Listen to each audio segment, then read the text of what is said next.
Today we're going to be doing some printmaking, and your goal is to fill 2 sheets of paper with all different kinds of prints. Before you begin, you're going to take 2 papers and you're going to write your name and room number on the back of both of them.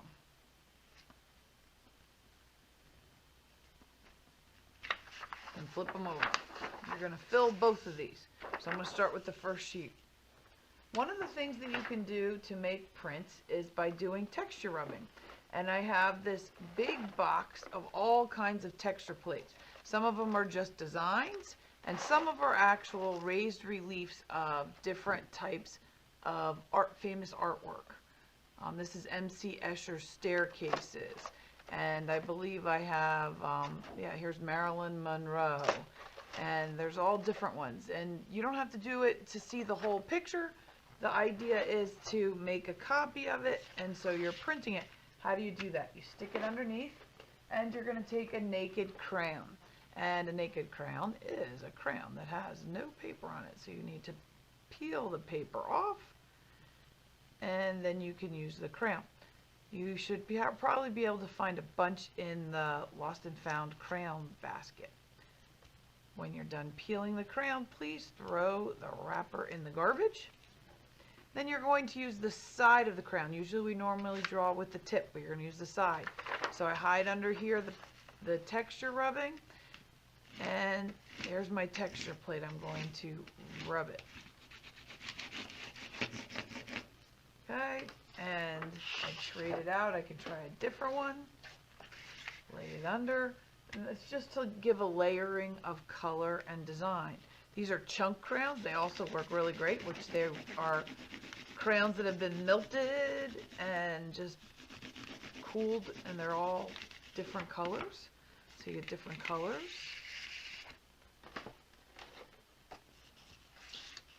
And I'm going to just fill the back of this page, this page with a layer of textures.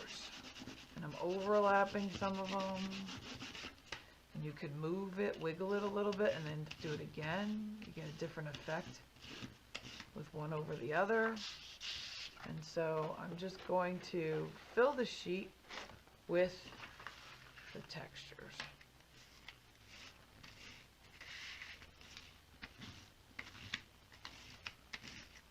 Okay, now I'm ready to take out the messy stuff. You're going to be using a brayer and a bench hook. A brayer looks a lot like, a lot of people call them rollers, but they're actually a hard core and they're not fluffy. A roller is for painting the walls and it's to fill in all the nooks and crannies. A brayer has a hard core to it, and it is going to print on the raised surfaces. And this is my bench hook, and the purpose of my bench hook is to actually hook it on to my workbench. So I'm going to hook it on to my workbench. Let me see if I can move this so you can see the edge. Okay, you see how it's hooked on to the side of my workbench. And then it has a stopper on this side. So I roll it out. When you're rolling it out, you're going to choose colors that, if you put more than one color together, you want colors that are analogous.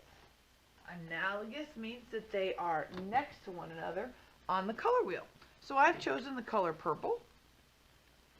I'm going to squeeze out a little purple. This is washable tempera paint. And I'm going to squeeze out a little bit of magenta. These are near each other on the color wheel. If you choose complementary colors, you will end up with mud. So I'm going to take these 2 colors and I'm going to roll them out. And where they overlap, they're going to blend. This is why it's important that they are analogous colors. Okay? So now I have the blending, and now I'm ready to ink some objects.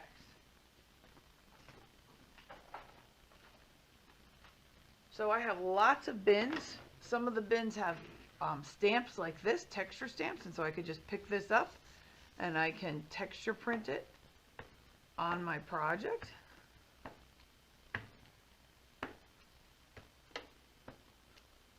I also have objects that are rubber stamps. And again, I want to make sure I go up and down if I'm going to keep these colors together, and I can roll it over this. And then I can print on my project. Okay. I have in here texture sprayers or texture rollers. And so I could take this and I can ink it up.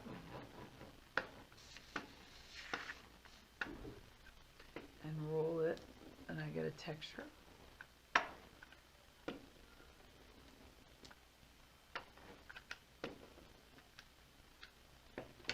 I have found objects in the basket, and this has a lot of random things. We've used these found object baskets when we did our clay projects in the past.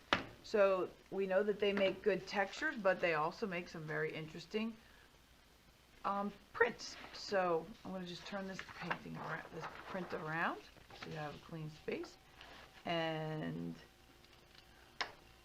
roll it out. Now this is an interesting piece of foam. One side is smooth, one side is bumpy.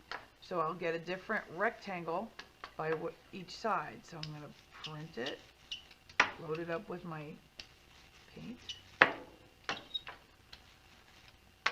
I'm going to print it.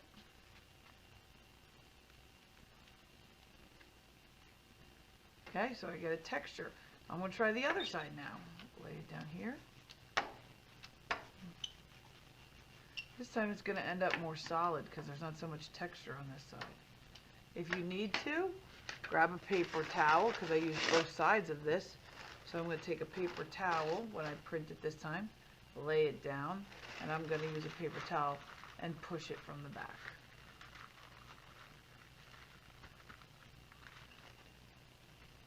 Okay, so you see I have different types of textures that I got with them. When you're done, you need to wipe these off and put it back in the basket. We're going to go through a lot of paper towels today. There's cardboard. Now, what can you do with cardboard? Well, you could do it straight lines. I need to add a little bit more ink to my palette. My bench hook. Okay. Just spread it out a little bit so I have something to get this wet with. So I dip it in here. Just blot it in, and then I could just get lines. I have a straight line there.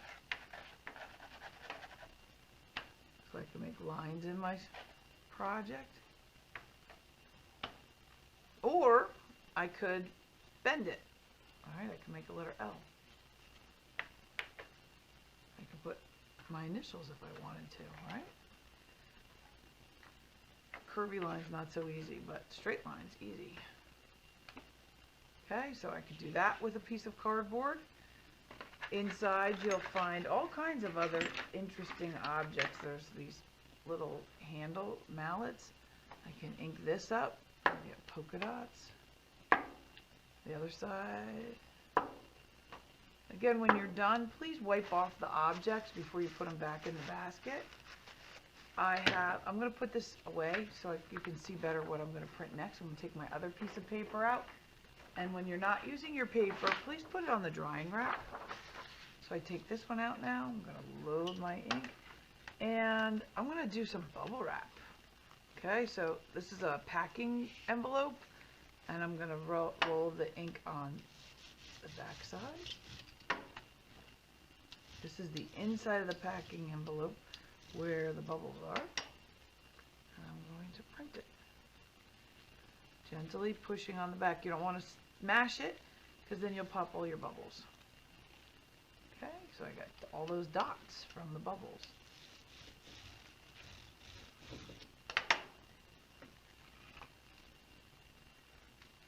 Different way, instead of doing a rubbing of a texture plate, I can get a nice background by printing the bubbles.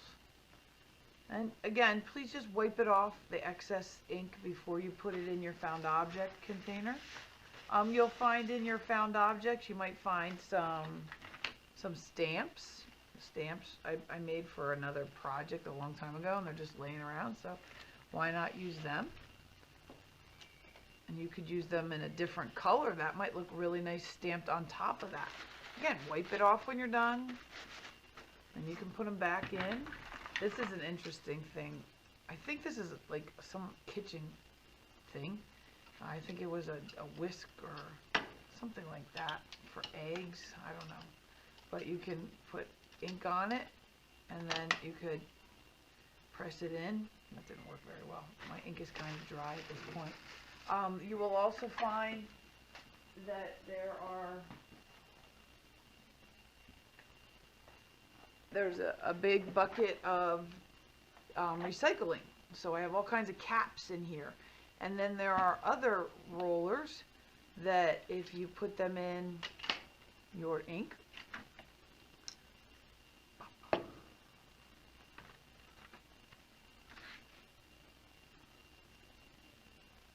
remember, this is the background for your collage, all about me. So you might want to really think about colors that you're using, colors that you like. So before you stick the roller in, you want to just spread it out a little bit with your brayer. And then take the roller and ink it up. And these have to be washed in the sink because they're foam. They've absorbed some of the color. But, okay, that's a neat effect. A different type of polka dots, right?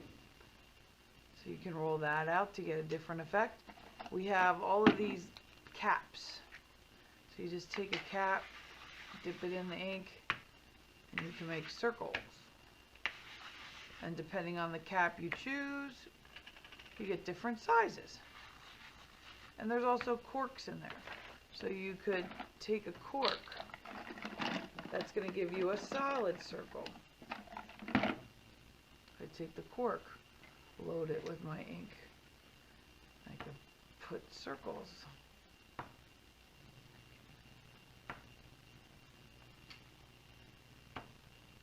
So there's just some of the ideas. Have fun with it, but your goal is to cover 2 sheets of paper. Good luck.